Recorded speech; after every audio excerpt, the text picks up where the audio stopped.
What determines how much you charge as a filmmaker? Now, this is a topic I'm going to cover today because it is something that I've been asked a lot.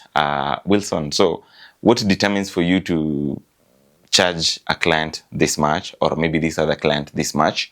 Na mbona different clients wanapata different prices? But before we continue, guys, I have some news. You guys, are you ready for some news? You need to be ready because this news, you're not supposed to miss this, because now we have a new site where we are streaming our movies. And this site inaitwa www.ustadifilms.ke. If you have not visited there yet, please go check it out, subscribe, get a movie, just watch a movie with your family, with your friends over the weekend. Jibambeni. So when you're watching that movie, you're helping us also tell stories, these African stories, na pia tuzidi kutengeneza zingine more. Sindio? Yes. So for those who are going to check the site, to watch the movies in the website, thank you very much. And for those who have not yet signed up, please go sign up. You will enjoy. You'll come back and tell me how the experience has been. Great. So let's come back to the topic of today. The topic of today, we are talking about the pricing, or maybe how do you price for a particular work. So the total price of the work that you're charging should be determined by the following elements. And these elements include things such as creativity, include production, includes duration, includes reach. Okay?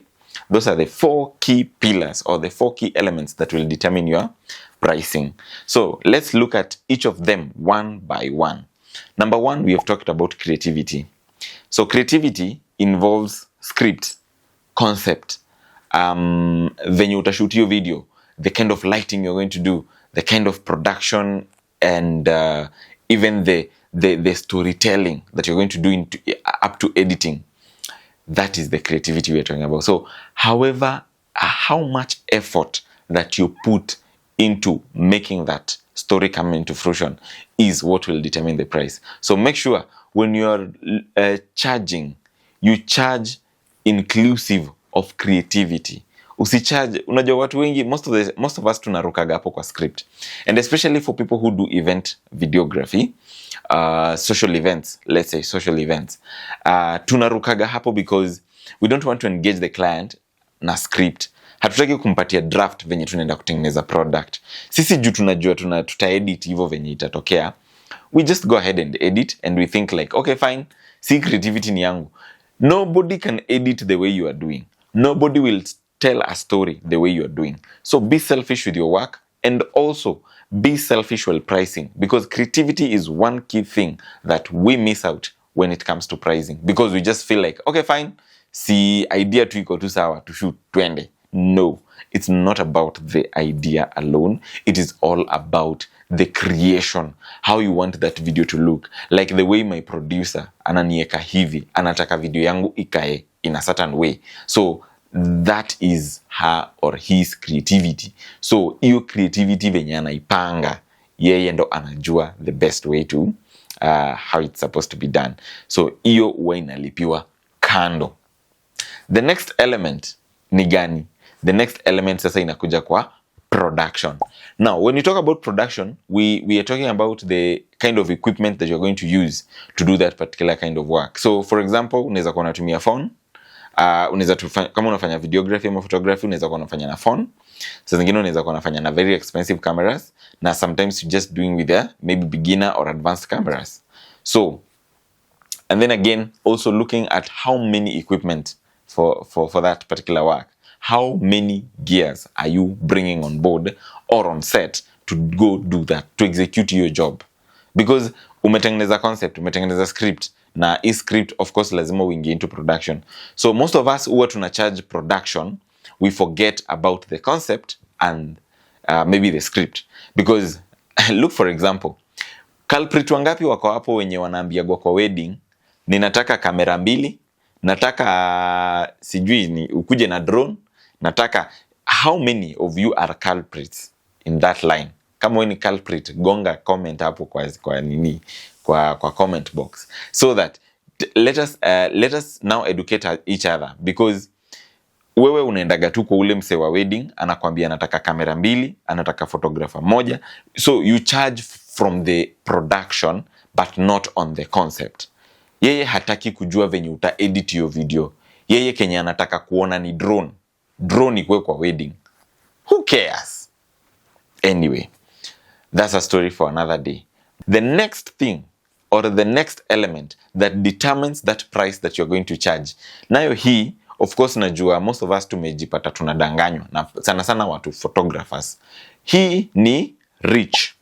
So when you talk about reach, is where this video or where this product, whether it's a photograph or a video, inaenda kukua shared.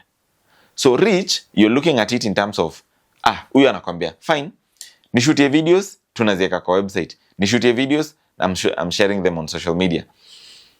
Mwingine hajakwambia, so unapata saa zingine, you need to understand, hizi videos unapeleka wapi. Ndio ujue kama itakusavia time or something of the sort. Because sometimes, you tend to use a lot of equipment. Unaenda kwa set, unabeba na equipment, alafu huyo msee anakwambia, hizo video tulikuwa tunaweka tu pale social media, LinkedIn.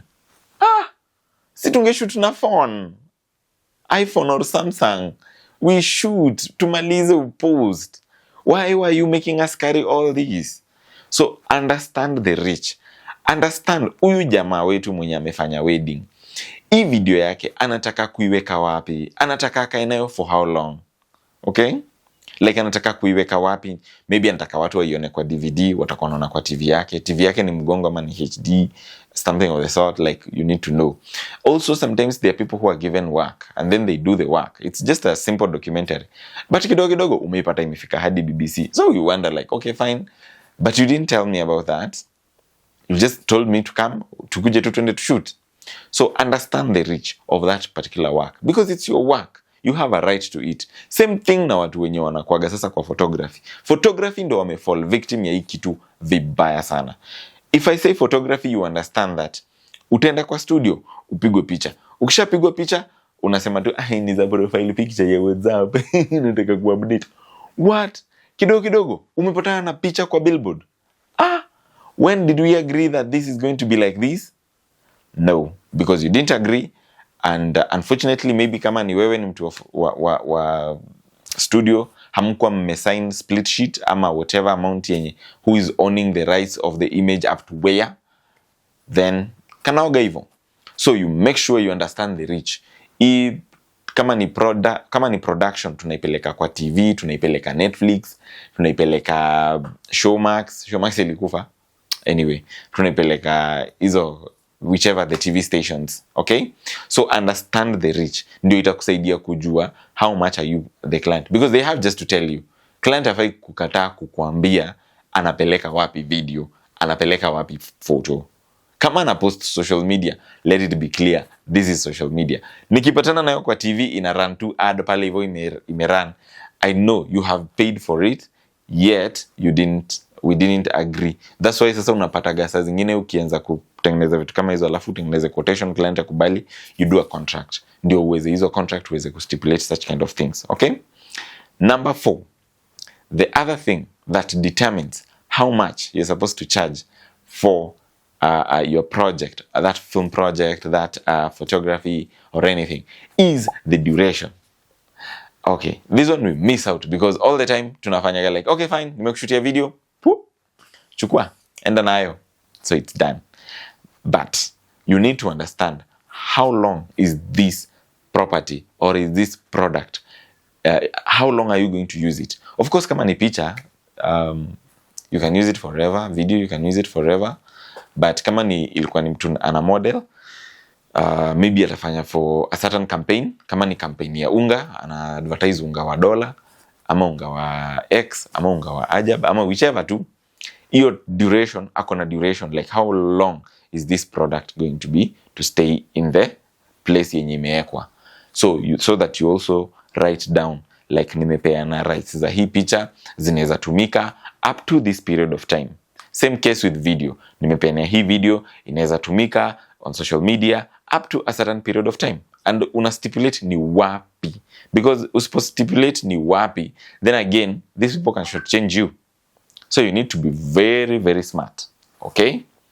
Good. So those are the 4 elements that you need to understand when it comes to pricing. So if you have an understanding around creativity, what kind of creative involvement will the work be?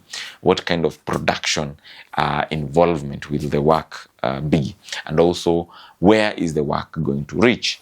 And again, last but not least, is the duration. How long your job in a stay kwenye imeenda. Sindio? Until next time, guys, I think this was just mind-blowing, because even when I discovered about this, the same thing for me, I came to understand. Sometimes I don't charge about reach, because I feel like, okay, fine, mi nilipe tu ya production, niende. Ata creativity, most of the time unapata si charge, because we just charge by saying, we're going to bring 2 cameras, we're going to bring 3 lights, we're going to do this and this and this, and then, so what's that? We need to up our game. So if you're a filmmaker there and you're watching this, make sure you up your game from now on. Hakuna cha excuse. Up your game. Up your game. Pricing change immediately. Kesho wasa wakikuja wanakupata wenye tu umeshapatiana price yako mapema saizi ndio malizana nao. But any new client coming in, remember to consider those factors as you do the pricing of the work. Until next time, I've been your tutor, Wilson, the filmmaker. Cheers.